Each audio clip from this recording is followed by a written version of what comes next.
તો હવે આપણે જોઈએ કે સર્વનામની અંદર ફેરફાર કઈ રીતે થાય, બરાબર?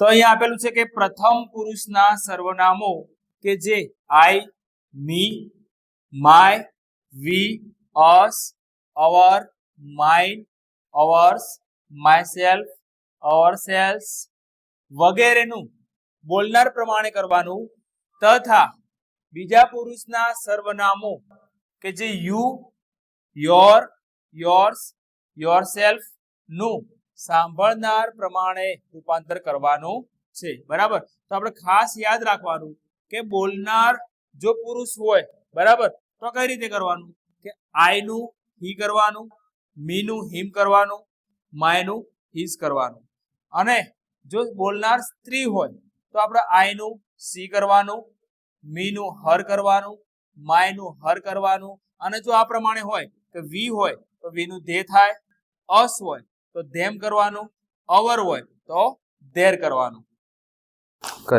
એના પછી આપણે જોઈએ કાળમાં ફેરફાર, બરાબર? તો કે વાક્યની અંદર એમ, ઇઝ, આર આપેલું હોય તો આપણે શું કરવાનું? વોઝ અને વેર મૂકી દેવાનું. ત્યાર પછી જો વોઝ અને વેર આપેલું હોય તો હેડ બીન મૂકવાનું. હેવ, હેઝ આપેલું હોય તો હેડ કરી દેવાનું. એના પછી ડુ, ડઝ અને મૂળ ક્રિયાપદ હોય તો ક્રિયાપદનું ભૂતકાળનું રૂપ મૂકવાનું. એના પછી ડીડ હોય અને ક્રિયાપદનું ભૂતકાળનું રૂપ હોય, બરાબર, તો હેડ મૂકવાનું અને પીપી એટલે કે ભૂત કૃદંત મૂકવાનું.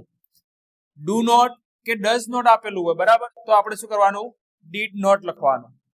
સેલ અને વિલ હોય તો એનું વુડ કરવાનું. કેન હોય તો કુડ કરવાનું.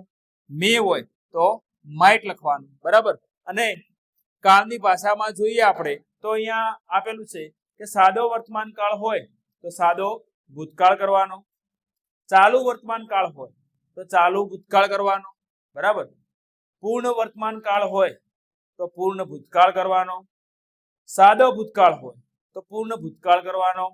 એના પછી ચાલુ ભૂતકાળમાં વાક્ય હોય તો પૂર્ણ ચાલુ ભૂતકાળ કરવાનો.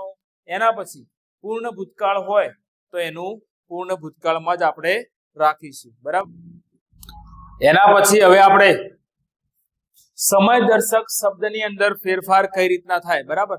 સમય દર્શક શબ્દો આપેલા હોય એમાં કઈ રીતે ફેરફાર કરવાનો એ આપણે જોઈએ. જો એમાં ધીસ આપેલું હોય તો આપણે ધેટ મૂકવાનું, બરાબર? ધીઝ આપેલું હોય તો શું મૂકવાનું? ધોઝ મૂકવાનું. હિયર હોય તો એનું ધેર લખવાનું. નાવ આપેલું હોય તો ધેન લખવાનું. ટુડે તો ધેટ ડે. ટુ નાઇટ તો ધેટ નાઇટ. કમ તો ગો. ધસ તો ગો. એગો બિફોર લખવાનું. ટુમોરો તો એનું શું કરીશું આપણે? ધ નેક્સ્ટ ડે અથવા ધ ફોલોઈંગ ડે. યસ્ટરડે તો ધ પ્રીવિયસ ડે અથવા તો ધ ડે બિફોર. એના પછી લાસ્ટ આપેલો શબ્દ હોય તો ધ પ્રીવિયસ અને નેક્સ્ટ આપેલું હોય તો ધ ફોલોઈંગ, બરાબર? તો આ રીતના ડાયરેક્ટ ઇનડાયરેક્ટ ની અંદર મેં તમને જે વસ્તુ કીધું છે, બરાબર, એ પ્રમાણે જો આપણે યોગ્ય મેથડ વાઇઝ તૈયારી કરીશું, પદ્ધતિસર તૈયારી કરીશું તો બોર્ડની એક્ઝામમાં આપણે સારા માર્ક્સ મેળવીશું.